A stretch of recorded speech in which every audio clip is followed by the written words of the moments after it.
Shalom semuanya Bapak Ibu yang ada di rumah. Haleluya.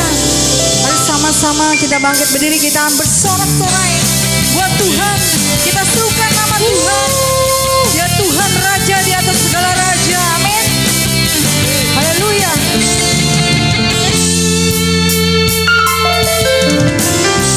Tuhanku maha besar, Tuhanku maha kuasa, Raja segala raja. Dia takkan tergoyahkan, dia takkan terkalahkan, dia hidup dan berkuasa. Serukan namanya, Yesus Tuhan Raja, segala kuasa tunduk dalam namanya. Dia luar biasa, perkasa mulia, Yesus nama di atas segala nama.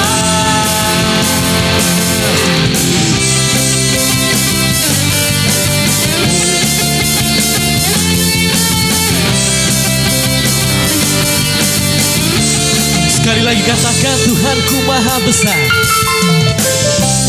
Tuhanku maha besar, Tuhanku maha kuasa, Raja segala raja. Dia takkan tergoyahkan, dia takkan terkalahkan, dia hidup dan berkuasa. Serukan namanya, serukan namanya, Yesus Tuhan Raja, segala kuasa tunduk dalam namanya. Dia luar biasa, dia luar biasa, perkasa mulia, Yesus nama di atas segala nama.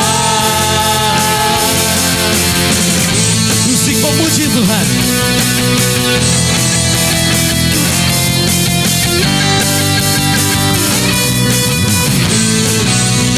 Kami percaya Tuhan bahwa Engkau Allah kami yang dahsyat. Amin. Yang percaya katakan haleluya.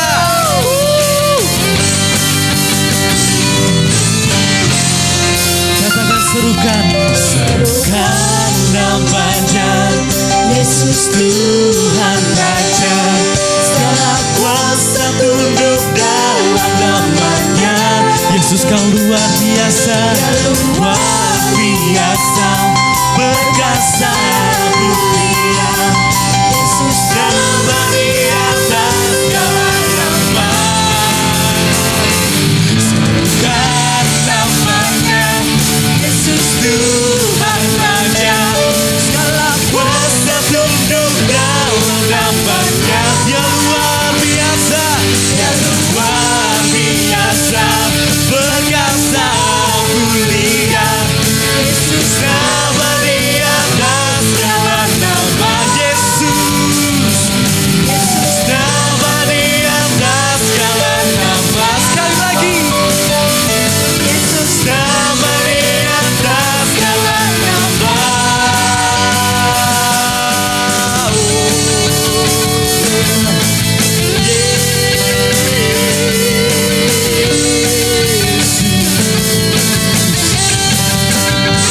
berikan suara-suara yang meriah buat Tuhan kita. Haleluya, haleluya. Yesus, haleluya.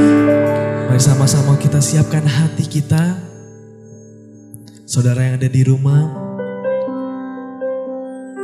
seberapa banyak yang percaya bahwa Tuhan adalah kasih, bahwa Tuhan adalah kasih yang penyabar, kasih yang menyertai kita semua sampai detik ini, sampai minggu ini. Katakan amin.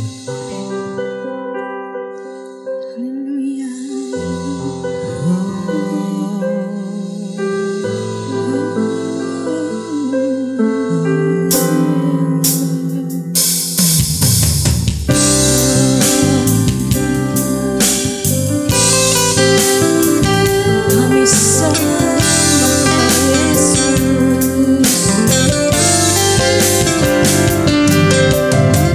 Mari sama-sama siap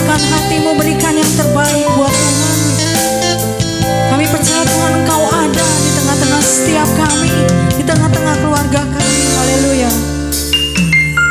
Seperti mentari yang bersinar, seperti itu kasih Bapa, seperti gelombang samudra, takkan pernah berhenti Kau mengasihiku.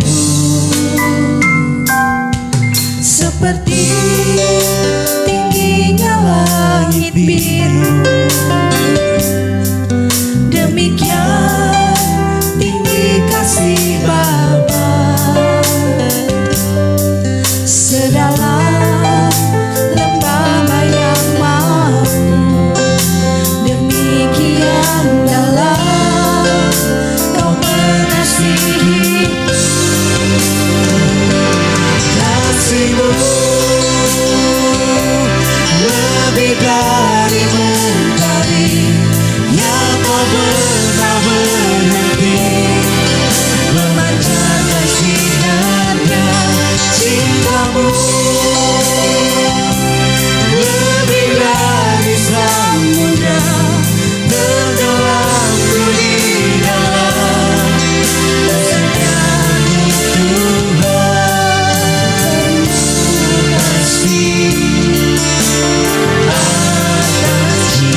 sorak-sorai kemuliaan buat Tuhan. Haleluya.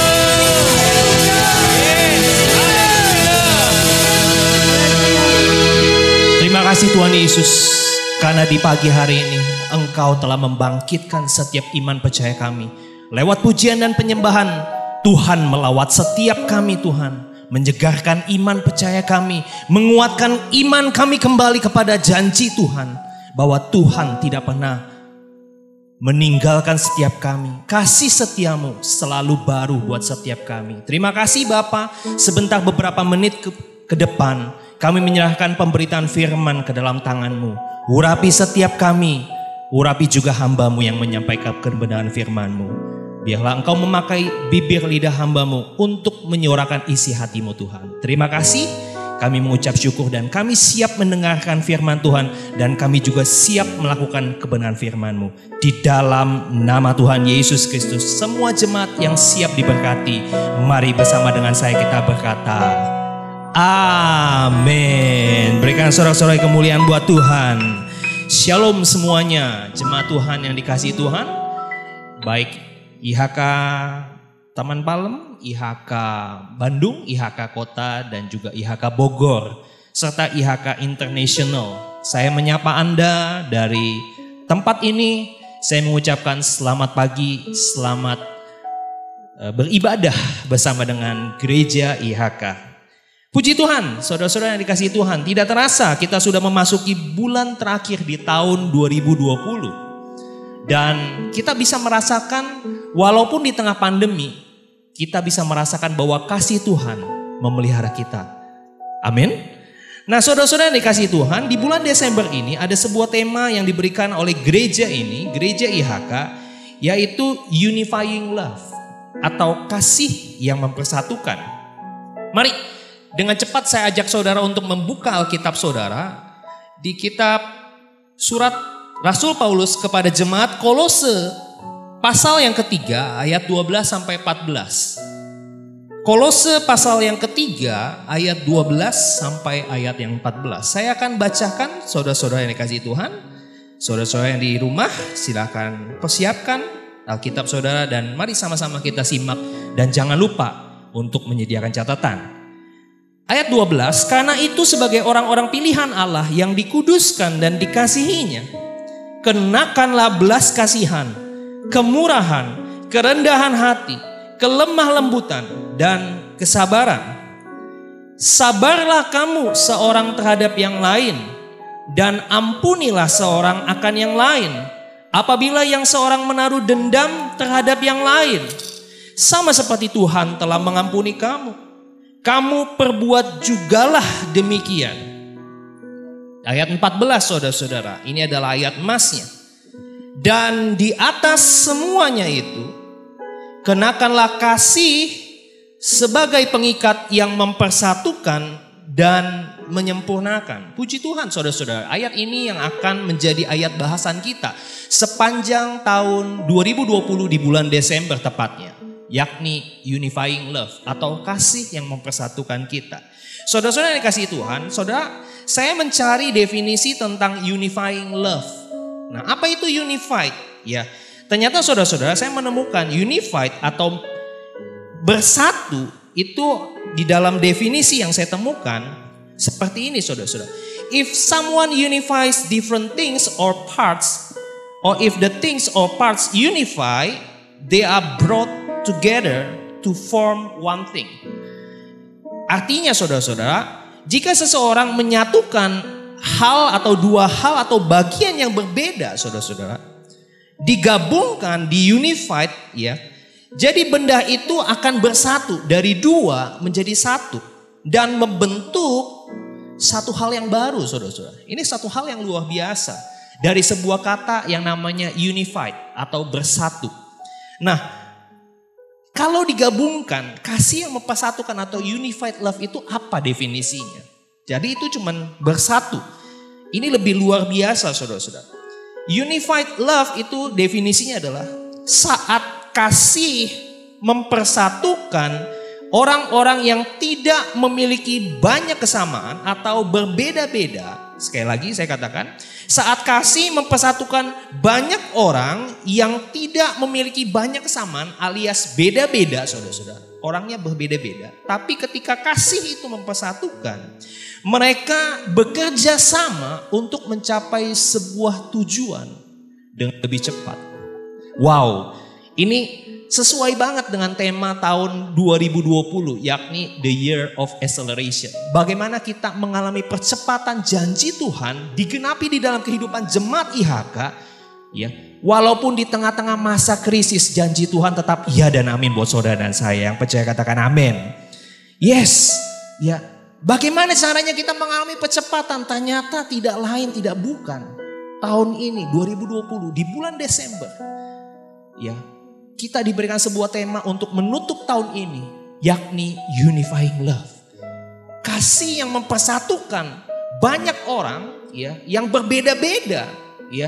Mungkin latar belakangnya, keadaan ekonominya, latar belakang pendidikannya, pengalamannya, sukunya, itu tidak penting. Tetapi ketika kasih mempersatukan mereka bersama-sama, mereka bisa mencapai tujuan secara bersama-sama dengan cepat. Wow, luar biasa saudara-saudara.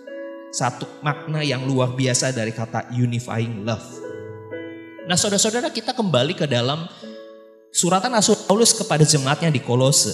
Saudara-saudara, saya dengan cepat saja karena minggu kemarin tanggal 13, saudara kalau mengikuti atau mencatat apa yang dikemukakan oleh Pastor Moses, ini saya hanya mencatat dan mengulang kembali saudara-saudara. Latar belakang jemaat Kolose. Pada saat itu Rasul Paulus mengirimkan surat kepada jemaat Kolose, dan pada saat itu jemaat Kolose ada sedikit masalah saudara-saudara. Yang pertama, keadaan jemaat itu kekristenan yang bercampur dengan filsafat Yunani saudara-saudara. Ya, ini yang bisa dikatakan asketism, ya. Kalau gampangnya itu menolak keutamaan Allah, ya. Mereka tuh menyiksa diri, mereka tidak melakukan hal-hal duniawi. Tapi mereka juga tidak mengutamakan Tuhan, saudara-saudara. Ini apa yang dinamakan asketism. Yang kedua, di jemaat Kolose juga berlaku penyembahan paganism, ya, pagan ya kalau orang bilang gitu. Apa itu penyembahan pagan? Gampangnya saudara-saudara, pagan ini adalah penyembahan melebihi dari satu Allah, atau bisa dikatakan polytheism, ya. Jadi bukan ateis. Kalau ateis tidak mempercayai Allah, tapi polytheism itu banyak mempercayai banyak sekali kepercayaan-kepercayaan. Salah satunya mereka menyembah malaikat. Mereka juga menyembah pemerintahan. Pada waktu itu pemerintahan Romawi yang berkuasa. Jadi kaisar itu dianggap dewa, saudara-saudara. Dan penguasa spiritual mereka juga menyembah roh-roh dunia. Saudara bisa bayangkan, tidak ada satu yang mereka sembah dengan sungguh-sungguh, tapi mereka menyembah banyak sekali hal-hal. Justru saya percaya bahwa itu sangat mendukakan Tuhan, ya. Tapi itulah yang terjadi. Nah, dengan latar belakang seperti itu, hal ketiga terjadi. Di jemaat Kolose mengalami perpecahan dan perselisihan di antara jemaat, saudara-saudara. Ya. Karena mereka dengan latar belakang yang sangat-sangat beragam, berbeda-beda, mereka punya pemikiran yang berbeda-beda, latar belakang yang beda-beda, sukunya beda, kepercayaannya beda pada saat itu. Sebelum mereka mengenal Tuhan, mereka percayanya beda-beda, saudara-saudara. Tapi pada saat di Kolose, mereka digabungkan di dalam satu jemaat, terjadi perpecahan, terjadi perselisihan di antara jemaat. Dan saya yakin dan percaya Tuhan tidak menghendaki perpecahan. Amin. Untuk itulah Tuhan ya memakai Rasul Paulus untuk berkirim surat, ya, berkirim surat kepada jemaatnya yang di Kolose. Dan saya yakin dan percaya isi surat yang barusan kita baca di Kolose pasal yang ketiga ayat 12 sampai 14 itu mewakili kerinduan Tuhan kepada jemaat IHK juga, bukan hanya jemaat Kolose. Kerinduan Tuhan adalah agar kita sebagai orang-orang percaya tetap hidup rukun, tidak berpecahan, tidak mengalami perselisihan, hidup di dalam kesatuan yang disatukan oleh kasih Kristus. Saudara-saudara. Hari-hari ini toh, saudara-saudara, kita mengalami banyak sekali masalah. Sejak masa pandemi kita sudah tidak bisa lagi beribadah seperti normal, saudara-saudara. Kita beribadah secara new normal, kebiasaan baru. semua gereja rata-rata masih ya sebagian besar menggunakan metode online. Tentu banyak sekali pro dan kontra. Ya, saya tidak tahu, tapi saya percaya itu dialami oleh semua jemaat. Ya. Nah, tapi hal ini menjadi sebuah pengingat buat saudara dan saya. Sekali lagi, kerinduan Tuhan supaya setiap orang yang mengaku dan percaya kepada Yesus tidak hidup di dalam perselisihan dan tidak hidup di dalam pertengkaran satu dengan yang lain. Membicarakan kenapa ibadah online, kenapa enggak ibadah tatap muka. Kalau dibahas 3 hari 3 malam kagak habis-habis saudara-saudara. Episodenya berjilid-jilid. Ya. Mari kita lihat dari tema ini muncul pertanyaan, bagaimana caranya menyatukan orang-orang yang berbeda-beda dengan berbagai pemikiran-pemikiran. Saya ajak saudara untuk melihat apa yang menjadi isi hati Tuhan melalui tulisan Rasul Paulus, di mana dia mengajar jemaat Kolose untuk mengalami kesatuan di dalam kasih, saudara-saudara. Wow, ini yang kita harus amini dan imani, kita alami bersama di jemaat IHK. Menutup tahun 2020 kita semua bergandengan tangan, semua sepakat meminta belas kasih Tuhan. Corona disingkirkan, kita bisa kembali beribadah dan mengalami kasih dan anugerah Tuhan. Berikan sorak-sorai kemuliaan buat Tuhan. Haleluya. Yes. Nah, jadi apa yang harus kita kerjakan saudara-saudara? Poin yang pertama saya mau ajak saudara untuk membaca. Bagaimana caranya mengalami kesatuan kasih? Yang pertama, hiduplah dengan kerendahan hati. Sekali lagi saya katakan, hiduplah dengan kerendahan hati. Dari ayat yang ke-12 kita melihat bahwa karena itu sebagai orang-orang pilihan Allah yang diguduskan dan dikasihinya, kenakanlah kerendahan hati, saudara-saudara. Ada satu poin yang namanya kerendahan hati. Kerendahan hati itu bukan rendah diri, saudara-saudara. Rendah hati dan rendah diri dua hal yang berbeda. Rendah hati itu artinya dikatakan orang yang menyadari keadaan dirinya. Dia menyadari bahwa dia terbatas, dia punya kekurangan. Dia menyadari bahwa saya itu tidak boleh sombong. Ya. Dan orang-orang yang rendah hati ini punya ciri, saudara-saudara. Di dalam keluarga, di dalam komunitas, di dalam aspek organisasi, mereka punya ciri, yakni ada 3 hal yang saya lihat. Yang pertama, orang yang rendah hati biasanya orang yang bersedia menerima kekurangan orang lain. Wow, sudahkah saudara bersedia menerima kekurangan pasanganmu, kekurangan anggota keluargamu? Ya, gak usah jauh-jauh orang lain, di keluarga aja dulu. Kalau saudara melihat bahwa mari kita introspeksi satu dengan yang lain. Apakah saudara di pandemi, masa-masa pandemi kita sering kali kumpul sama keluarga, kita menjadi orang yang mungkin menjadi orang yang lupa, sombong. Wah, saya nih yang cari uang, saya yang bekerja keras, saya yang punya andil. Wah, jangan-jangan saudara udah mulai diliputi oleh roh kesombongan. Orang yang rendah hati adalah orang yang bersedia menerima kekurangan orang lain, saudara-saudara. Yang kedua, orang yang rendah hati juga punya ciri, yakni mengalah, saudara-saudara. Mengalah itu bukan artinya kalah. Mengalah artinya memprioritaskan atau menganggap orang lain lebih penting atau utama dibanding dirinya. Wow, itu satu ciri yang luar biasa.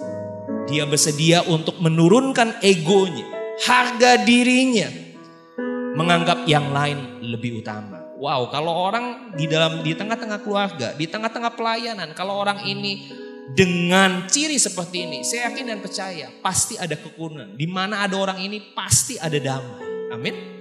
Amin. Yang ketiga, orang yang rendah hati itu punya ciri.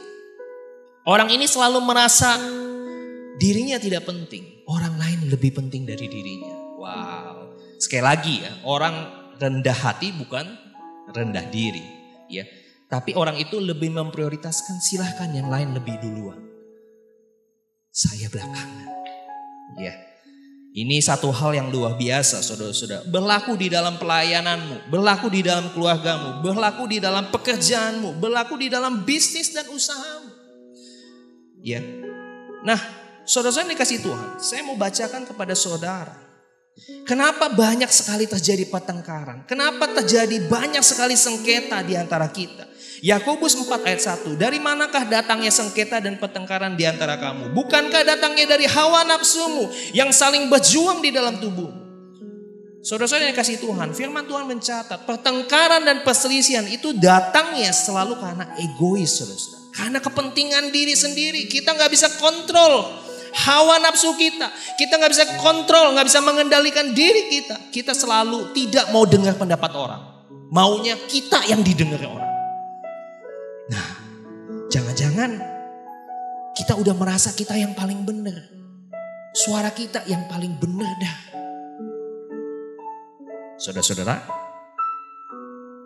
pada pagi hari ini Tuhan mengajak kita semua sama-sama untuk belajar merendahkan hati kita di hadapan Tuhan. Amin. Semua orang pasti punya sifat egois. Justru karena itulah Alkitab menasihati kita, mengajar kita bahwa kita harus menganggap yang lain lebih utama. Filipi pasal 2 ayat yang ketiga. Kita baca sama-sama ya. Dengan tidak mencari kepentingan sendiri atau puji-pujian yang sia-sia. Sebaliknya hendaklah dengan rendah hati yang seorang menganggap yang lain lebih utama daripada dirinya sendiri. Satu contoh yang luar biasa. Karena kita masuk bulan Desember. Saudara-saudara bisa melihat bahwa teladan yang luar biasa di bulan Desember ini, kita bisa melihat bahwa teladan Kristus yang hadir di tengah-tengah dunia ini. Dia tidak mengambil rupa seorang raja atau pangeran, saudara-saudara. Bahkan dia mengambil rupa seorang hamba. Lahir juga tidak di tempat yang mewah. Di rumah sakit yang Mount Elizabeth, Singapura. Tidak. Dia hanya hadir di tengah-tengah dunia ini dengan kesederhanaan. Dia lahir di kandang domba. Di palungan, saudara-saudara. Tempat makan dan minum ternak. Saudara bisa bayangkan. Mengambil rupa seorang hamba, menjalani proses sampai salib dengan rendah hati, saudara-saudara. Saudara-saudara yang dikasihi Tuhan, saya mau katakan, Tuhan kita aja mencontohkan dan meneladani, dia rendah hati. Masa kita yang bukan siapa-siapa, yang kita cuma ciptaannya, masihkah kita masih bisa menyombongkan diri? Ayo, pagi ini sama-sama kita toel kanan kiri. Katakan teman-teman kanan kiri, ayo kita belajar rendah hati. Amin. Poin yang kedua, bagaimana kita hidup di dalam kesatuan kasih. Saya mau ajak saudara untuk melihat. Yang kedua adalah hiduplah dengan kesabaran. Ayat 13 berkata seperti ini. Sabarlah kamu seorang terhadap yang lain. Ada kata sabar. Sama-sama katakan sabar. 5 huruf saudara-saudara yang gampang diucapkan. Tapi sulit untuk kita lakukan. Betul gak? Saya percaya yang di rumah udah mulai toel kanan kiri. Tuh kamu sabar. Saya kasih tahu. Jangan ngomong kanan kiri. Ngomong tepuk dadanya. Saya harus sabar. Amin. Sabar artinya apa sih? Sabar itu artinya tahan mengalami cobaan. Tidak lekas marah dan tidak lekas putus asa. Tidak lekas patah hati. Tabah. Jangan cepet-cepet marah kalau lagi ada masalah. Jangan cepet-cepet nyerah kalau lagi ada masalah. Jangan cepet-cepet patah hati kalau ditolak sama cewek. Orang lagi pandemi gak dikasih pacaran, gak boleh kencan. Dianggap apa? Kamu sudah tidak sayang sama aku. Nanti kalau kena COVID siapa yang mau ngerawat? Yang kedua, sabar punya arti tenang, tidak tergesa-gesa dan tidak terburu nafsu. Saya suka dengan arti kata sabar, saudara-saudara. Di dalam bahasa Inggris, kata sabar itu ditulis dengan kata long suffering. Penderitaan yang panjang. Gak enak ya, penderitaan yang panjang. Tidak ada orang yang di dunia ini, saya katakan, kalau jemaat IHK ditanya, siapa yang mau sabar dan menderita panjang? Gak ada, saudara-saudara. Saya pun juga tidak mau sebenarnya. Tapi kalau itu toh diizinkan Tuhan, bukan karena kita berdosa. Diizinkan Tuhan sebagai proses yang membentuk hidup kita.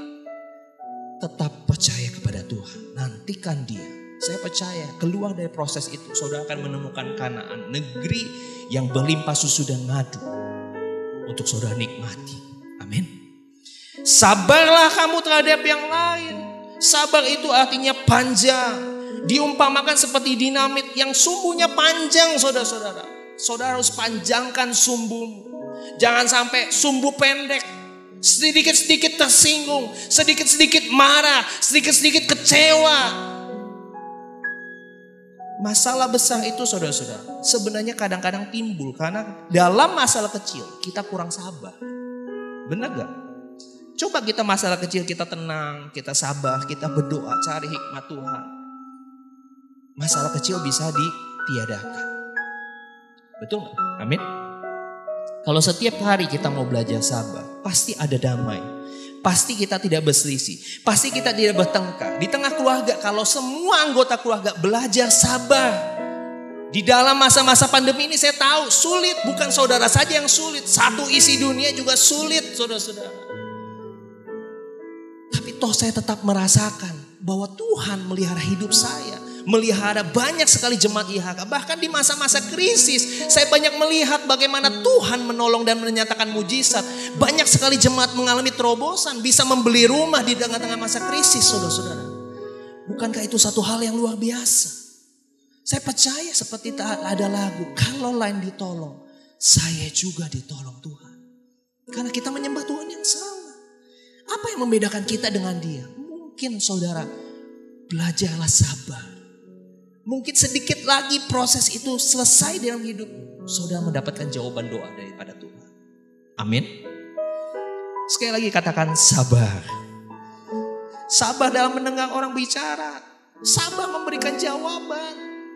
Jangan potong kalau istri kita ngomong. Jangan potong suami kita ngomong. Udahlah gak usah banyak ngomong. Sabar dalam mengambil keputusan. Saya ajak saudara untuk melihat satu ayat. Klik. Yakobus 1 ayat 19 ayat 20. Hai saudara-saudara yang kukasihi, ingatlah hal ini. Setiap orang, sekali lagi, setiap orang, kanan kirimu katakan setiap orang. Hendaklah cepat untuk mendengar. Yang cepat apa? Mendengar, bukan cepat ngomong, bukan cepat ngomel, bukan cepat menggerutu, tapi cepat apa? Mendengar. Tapi lambatlah untuk berkata-kata, ngomongnya lambat. Lambatlah untuk marah. Susahnya orang kita lambat dengar, cepat banget ngomong, cepat banget ngomelnya. Makanya ayat Alkitab ini mengajari kita pada pagi hari ini. Yuk sama-sama bertobat. Sama-sama katakan kanan kirimu, yuk kita bertobat. Yang dikatakan bertobat katakan, lu mesti sabar. Sebab amarah manusia tidak mengerjakan kebenaran di hadapan Allah. Saudara marah-marah seperti apapun di tengah masa pandemi. Saya mau katakan kita semua mengalami yang namanya badai yang sama. Cuman kita tidak di perahu yang sama aja. Amin. Kata kuncinya melewati masa-masa pandemi, masa-masa krisis ini. Sabar, andalkan Tuhan. Jangan pernah kecewa sama Tuhan. Yakin dan percayalah, sekalipun kita di dalam lembah kekelaman hari-hari ini, gada dan tongkat Tuhan menyertai saudara dan saya, menuntun saudara keluar dari lembah kekelaman, mengalami janji Tuhan. Berikan saudara-saudara kemuliaan buat Tuhan. Haleluya. Yang terakhir saudara-saudara, bagaimana mengalami hidup di dalam kesatuan kasih. Yang ketiga, saya mau tutup dengan hiduplah mau berbagi. Sama-sama katakan mau berbagi. Mau berbagi. Ayat 12b. Hiduplah dalam belas kasihan dan kemurahan. Saya satukan saudara-saudara. Belas kasihan dan kemurahan dijadikan satu. Yakni hiduplah yang mau berbagi. Hiduplah mau saling tolong menolong saudara-saudara. Saudara-saudara, hari-hari ini hari-hari yang suka saudara-saudara. Tapi saya mau katakan, kalau kita saling tolong menolong, saling memperhatikan, saling memberi kabar, saling menguatkan. Saya percaya kok saudara, badai ini tidak terlalu lama untuk kita lalui bersama-sama. Amin. Yang menjadikan negara kita tuh lama, lebih lama daripada negara-negara lain. Saya cuma mau katakan cuma satu. Kita itu semuanya tuh maunya sendiri-sendiri. Saya udah bosen 6 bulan pastor. Saya mau ke mall, saya mau jalan-jalan, saya mau kumpul-kumpul sama teman-teman. Coba saudara sabar aja. saudara-saudara saling mau berbagi aja, memperhatikan satu dengan yang lain. Saya percaya kok pandemi ini seharusnya bulan Desember itu sudah tidak ada. Tapi it's okay. Kita masih bisa memulai hari ini. Amin. Tidak pernah terlambat. Karena Tuhan punya pertolongan tidak pernah terlambat. Yang percaya katakan amin. Efesus 4 ayat 2. Hendaklah kamu selalu rendah hati. Sekali lagi dikatakan yang poin pertama rendah hati, lemah lembut dan sabar, itu poin kedua. Yang ketiga, tunjukkanlah kasihmu dalam hal saling membantu. Saling membantu itu saling berbagi, saudara-saudara. Apa yang saudara kuat, saudara bantu yang lemah. Apa yang menjadi kekurangan mereka, kita bantu. Yang kuat menolong yang lemah, yang lebih menolong yang kurang. Itu adalah kunci, saudara-saudara. Menghadiahkan kesatuan dan kerukunan akan terjadi kalau saudara mau saling berbagi dan saling tolong menolong. Di dalam keluargamu, di dalam komunitasmu, di dalam teman pelayananmu, di antara jemaat gereja. Kalau kita melakukan saling berbagi, saling memperhatikan, saya percaya, terlampau percaya, kerukunan itu menjadi sebuah ciri di mana kita ditempatkan. Amin. Dan saya tutup satu ayat yang terakhir. Galatia 6 ayat 2. Bertolong-tolonglah kamu menanggung bebanmu. Demikian kamu memenuhi hukum Kristus. Hukum Kristus itu apa? Hukum kasih, saudara-saudara. Kasih itu cuman kata-kata. Tapi actionnya adalah mari sama-sama kita memperhatikan. Mari sama-sama kita bertolong-tolongan. Menanggung beban orang yang lebih membutuhkan daripada kita. Saya mau katakan, kalau hari-hari ini, kalau saudara diberkati Tuhan, berlimpah, lebih, itu bukan artinya saudara tuh bisa belanja lebih banyak. Itu artinya saudara harus menabur dan menolong orang di sekeliling. Amin. Amin. Saya percaya saudara-saudara, kalau kita semua sama-sama di dalam kesimpulan untuk mencapai sebuah kesatuan kasih. Yang pertama, hiduplah dalam rendahan hati. Yang kedua, hiduplah dengan sabar. Yang ketiga, hiduplah mau berbagi. Sama seperti bulan Desember ini, bahwa Yesus mengingatkan kita, Dia datang ke dunia ini dengan kerendahan hati. Dia datang ke dunia ini sabar menanggung dosa.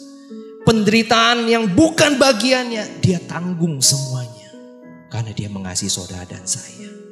Dia lalui setiap proses demi proses. Dia dicambuk, Dia diludahin, Dia dipaku di atas kayu salib. Dia harus mati di atas kayu salib. Itu bukti bahwa Dia mengasihi saudara.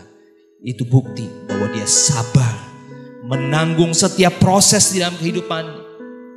Supaya saudara dan saya diselamatkan. Yang sakit disembuhkan, yang miskin diberkati, yang berkekurangan diberikan kelimpahan, yang tidak ada jalan keluar, tidak ada harapan. Hari ini saudara mengalami pengharapan yang baru daripada Tuhan. Amin. Mari kita tutup di dalam doa. Tuhan Yesus, terima kasih. Pagi hari ini kami kembali diingatkan untuk mengalami kesatuan di dalam kasih. Kami mau belajar kerendahan hati. Kami mau belajar menghargai satu dengan yang lain. Kami mau belajar menerima kekurangan orang-orang sekeliling kami. Yang pertama adalah keluarga kami. Kedua, teman-teman sepelayanan kami. Yang kedua, kami mau belajar sabar, Tuhan. Sabar identik dengan pengampunan. Ketika saudara sabar, saudara perlu belajar untuk mengampuni. Mengampuni orang-orang sekelilingmu. Mengampuni keadaan. Mengampuni orang-orang yang mengambil segala hal yang mungkin mengecewakan. Ingat, Yesus pun sabar. Dia tidak pernah berkata cukup kepada engkau. Dia selalu sabar. Yang ketiga, mari kita sama-sama belajar praktek kasih untuk saling berbagi, saling memperhatikan satu dengan lain. Terima kasih Tuhan Yesus, hamba-Mu selesai berbicara. Biarlah Engkau terus menolong setiap jemaat IHK dimanapun mereka berada. Tuhan tolong mereka yang sakit, biarlah Tuhan sembuhkan di dalam nama Tuhan Yesus. Mereka yang sedang berkekurangan, aku percaya Tuhan memberkati dengan limpah. Dan aku juga percaya yang tidak ada jalan keluar, yang sedang mengalami masalah, Tuhan buka jalan, Tuhan melakukan terobosan di dalam nama Yesus. Tidak ada jalan yang buntu, selalu ada jalan yang baru, selalu ada pengharapan di dalam Yesus. Terima kasih Tuhan, kami mengucap syukur di dalam nama Tuhan Yesus Kristus. Kami sudah berdoa dan bersyukur. Haleluya. Amin. Tuhan Yesus memberkati. Penyertaanmu sempurna, rancanganmu penuh damai. Mari semua jemaat bangkit berdiri dalam hadirat Tuhan. Oh, haleluya. Tuhan menyertai melindungi kita sempurna dengan Yesus.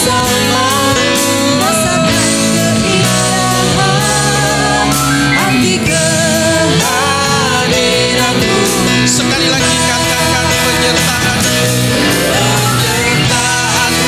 sempurna, rancanganmu penuh damai, aman dan sejahtera walau di tengah badai.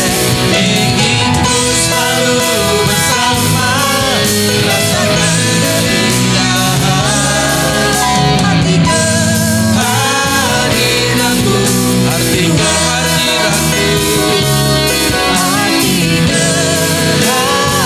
katakan sekali lagi, arti kehadiranmu, arti kehadiranmu Tuhan. Semua yang percaya berikan tepuk tangan yang paling meriah untuk Tuhan kita yang dahsyat. Haleluya, haleluya.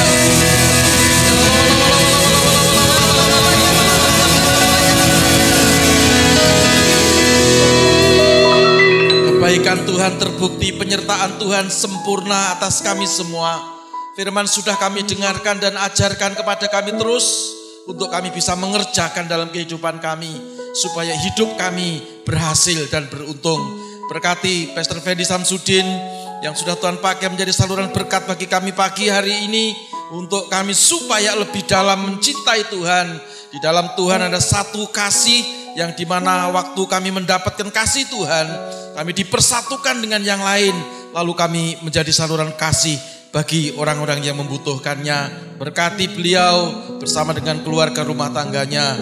Berkati juga semua jemaat Tuhan yang mendengarkannya, mengikuti ibadah walaupun secara online Tuhan.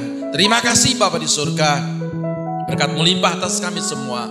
Saya berdoa buat gereja IHK yang ada di Taman Palem, yang ada di kota, yang ada di Bandung, juga yang ada di Bogor. Berkati semuanya dengan semua para pemimpin, para gembala pelaksana, para diakon-diakonis, semua jemaat diberkati.